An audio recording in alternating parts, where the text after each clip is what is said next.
好，這一節持續關心川普再踢鐵板了，不惜當強盜也要逼馬杜洛下台，部署美軍。現在原因出來了，因為他太燒錢了，所以他這一戰得持續打下去啊。但是能夠持續多久呢？川普會不會再輸一次？今天一起來做關心。好，現在來看到這個是美國，我們在昨天的時候才看到是美國公布的，他派出了他的直升機，直接降到委內瑞拉的一艘遊艇上面去執行一個扣押他的油輪的一個任務嘛。那當時呢，川普還說他還會沒收船上的石油，並且對委內瑞拉的總統馬杜洛來做施壓。不過現在美國媒體報道說，他的施壓動作不會只介於對於馬杜洛而已，接下來3重鎖定大制裁行動，包括了馬杜洛的親戚，還有運送到委內瑞拉的所有石油的油輪公司，甚至是要扣押更多在委內瑞拉的油輪哦。那麼外界也分析，這個時候川普會提高不斷對於委內瑞拉的施壓，就是因為他真的快要撐不住了。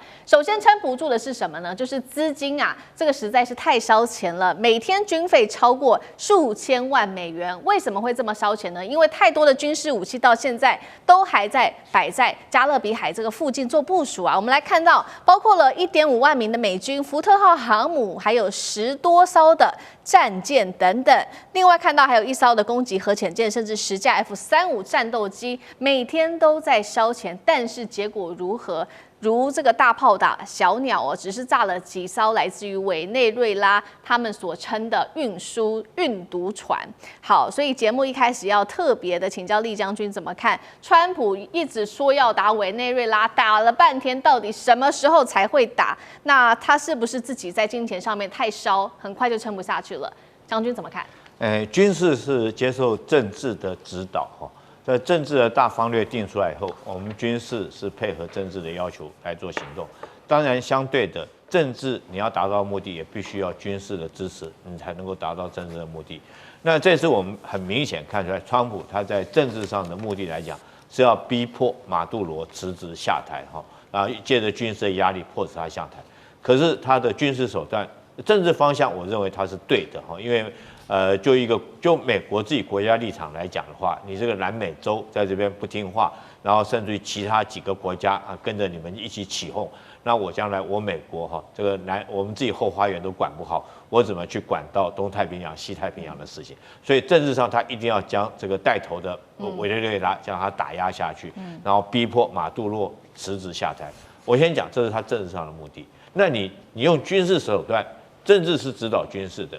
你的政治目的，但是我覺得他軍事指導的手段就大錯特錯了。你不應該用這種方式來遂行你軍事手段。怎麼講呢？《孫子兵法》有一句話叫做“兵貴拙速，未獨巧之久矣”。也就是說，這句話就是這個思敏你剛剛所講的，你在這地方燒了很多錢，搞了2個多月，對不對？這個人仰馬困的，所有兵力在海上漂2個月，那阿兵哥該暈船的也暈船了，從暈到不會暈，對不對？好，然後由飛機所消耗的，不管是零附件或消耗掉的油哈，甚至於阿兵哥所發的薪饷，那已經是一筆很龐大的數字。所以《孫子兵法》裡面講的這意義就是在這邊，你要用兵作戰，你一定用很笨的方法，可是我很快的解決掉一場戰爭哈。未獨巧之久矣，就從來沒看過一場戰爭是在那邊搞花樣搞很久哈。雖然說很漂亮，花招很多，可是拖很久。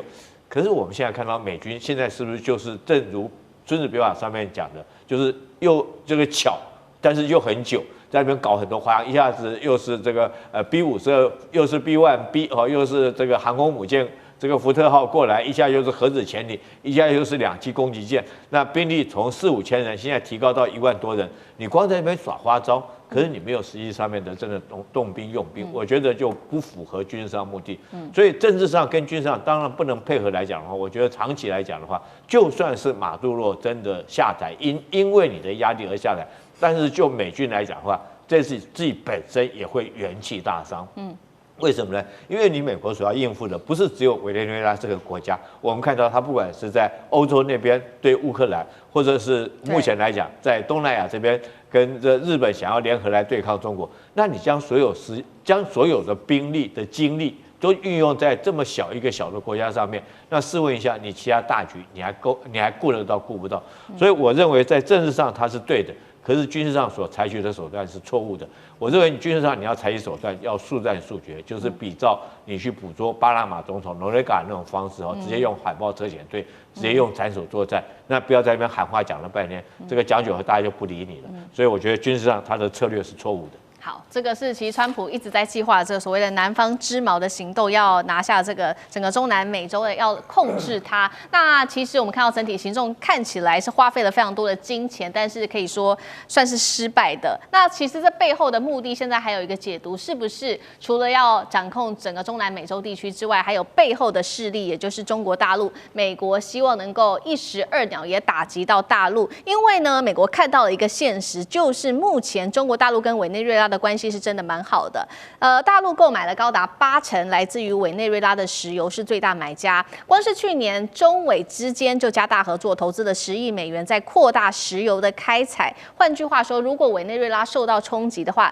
第一個受衝擊的就恐怕是中國大陸在能源在海外的一個布局了。另外呢，要整大陸還有另外一招，就是鎖定在於影子船隊，這些大型老舊的油輪，主要是替伊朗跟委內瑞拉這些受到制裁的國家偷偷把石油運到中國大陸的買家。好，所以呢，美國就有非常多的行動，在這近期，尤其在10號這一天，來自於媒體的報道，超過80艘的油輪停在委內瑞拉，當中有30艘已經被美國列入制裁名單。他們在得手這一些油輪之後，裝有石油的油輪之後，就會把他們直接變成美國自己的財產，一舉兩得。所以背後也是為了要整治打擊中國嗎？楊老師怎麼看？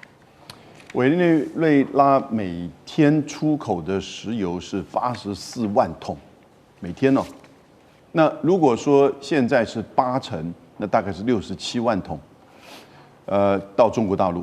可是事實上，在去年2024年的數字呢，也就沒有發生這個危機事件之前，其實委內瑞拉出口到中國大陸的石油每天27萬桶，啊，那不管是27萬桶還是67萬桶，那對中國大陸而言，其實真的是這個微不足道。對，因為中國大陸每天進口的石油1200萬桶，所以就算是67萬桶，大概是占它每天1200万桶的5.5%。那主要大陸來的這些進口石油區域還是中東、俄羅斯、非洲啊以及東南亞，所以它可以隨時的去做就是調整。那你就看到去年是27萬桶，最近增加到这個67萬桶每天，那就表示說委内瑞拉的油其實賣到別的地方去。可能有一點受到美國的壓力，是反而它往中國走，反而中國因此增加了，OK，那對中國大陸而言，反正這個一點點你增加一點點 ，OK， 你來，美國其實沒有真的在意這個東西，因為對中國影響不大，那反而中國因此而獲利。那我覺得其實川普反而應該去跟中國大陸談。你不要這個時候接收這麼多委內瑞拉的油，不是來打他嗎？你在接收，你在幹什麼？但是中國大陸說，那只有一點點而已啊。其實你要的重點根本不是在這裡，而是你的軍事力量符合川普所說的，這是我的勢力範圍。21世紀的門羅主義，委內瑞拉這邊這種反美的政府，它不能讓它在眼皮底下存在。對。不過講到這裡，我又要這個罵一下小泉。這個進次郎啦，那你覺得美國這樣連續對委內瑞拉外海的這些船隻不分青紅皂白就說它是運毒，砰砰砰打掉，已經死亡差不多也超過90人以上了，你覺得這個符合規範嗎？那比雷達照射強烈100倍吧。那你有沒有任何日本所謂的重視這個海上的安全的問題的時候，你有沒有對這樣子行為有表達任何意見呢？任何國家都沒有，因為是美國嘛，對不對？而且大家都知道美國接下來要做什麼事情，所以我是覺得，在這個事情上，這個世界已經走向真的是以實力為前提的這種現實主義的叢林法則。那但是呢，中間大國之間的利益呢，大家還是會知道界限所在。那就算是委內瑞拉被圍，你看它的油還是往中國大陸去。好。好，確實，現在我們看到川普的動作，除了打擊這個整個南美洲的反美勢力之外，還有背後瞄準中國大陸。那我們剛剛說嘛，就是這個川普想要拿下馬杜洛，那他背後是不是有要支持誰？因為現在有這一位的可能是所謂的預備的總統，他是這個今年的諾貝爾和平獎得主馬查多，有沒有可能是川普要預備安插的人手呢？我們來看到哦，他這個馬查多竟然是在這個今年的時候，他得到諾貝爾和平獎嘛，竟然意外的現身在挪威的奧斯陸。那他當時有一個逃亡的過程，大家說哇塞，也太像這個諜報電影了吧？當時他戴假髮，通過了10個軍事檢查站，從小漁村搭漁船出來之後，出海期間還有美軍罩着 F-18戰機在委內瑞拉灣的上空盤旋來護航他。接着在美國的安排之下，他搭私人飛機就前往了挪威。那他也公開說了，等到我真的回到委內瑞拉之後，我就會來終結暴政。大家把他視為是川普預備要安插的人選嗎？但是真的有這麼容易嗎？馬杜洛現在的政權要推翻他，有可能嗎？張將軍怎麼看？我認為沒有那麼簡單，因為我們知道，本來是美國是要這個培養栽培馬杜洛的這個政敵，叫做胡安·瓜伊多。胡安·瓜伊多他現在在3年前就跑到美國佛羅里達了，他後來成立了这個臨時政府。臨時政府也不了了之了，他又當了流亡總統，那個最高法院流亡的最高法院又讓他成立一個流亡，擔任他這個胡安·瓜伊多當流亡總統也不了了之。為什麼？佛羅里達距離委內瑞拉2300公里，而且胡安·瓜伊多只要離開委內瑞拉，人走茶涼，沒有辦法影響你，你怎麼去長鞭管轄在委內瑞拉裡面的政局？而且胡安·瓜伊多只有42歲，從政資歷非常淺，所以美國一看不對，胡安·瓜伊多已經涼了。那我現在找這個馬查多，馬查多是個女的。那馬查多在2012年的時候啊，在13年前選過總統，他雖然失敗，但是他就參加過全國的選戰，選委內瑞拉的總統，雖然敗選了，但是最重要的在今年的10月。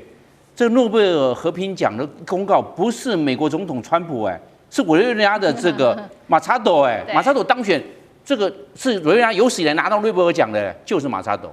美國一看，這個人可以培養，也選過總統，只是失敗。而且他年富力強，現在58歲，剛好你年紀也夠，對，然後又拿到諾貝爾和平獎，有這個國際上的聲望。美國現在轉向了，所以讓他去領獎出去。但是我認為這個困難度蠻高，美國只有3條路可以走。第一條路硬處理，就是對委內瑞拉動武的話，那委內瑞拉會四分五裂它三頭林立變成割據的局面那美國也會變成一個侵略者。美國要不要做？這個是硬處理的風險。第二個，美國可以軟處理，繼續極限施壓，就我要極限施壓，讓這個馬查多的聲望能夠起來。但是問題，你在極限施壓。委內瑞拉裡面呢，現在已經反美情緒高漲，國際上包含俄羅斯、包含中國大陸都挺那個馬杜羅。你是不是你這個極限施壓會造成委內瑞拉內部的凝聚，而且夜長夢多。所以你要軟處理嗎？好像也不好硬處理會四分五裂，軟處理會夜長夢多。那怎麼辦呢？很簡單，內部鏟除。你要不要內部鏟除？那就內部鏟除嘛。就跟以前埃及總統薩達特有沒有？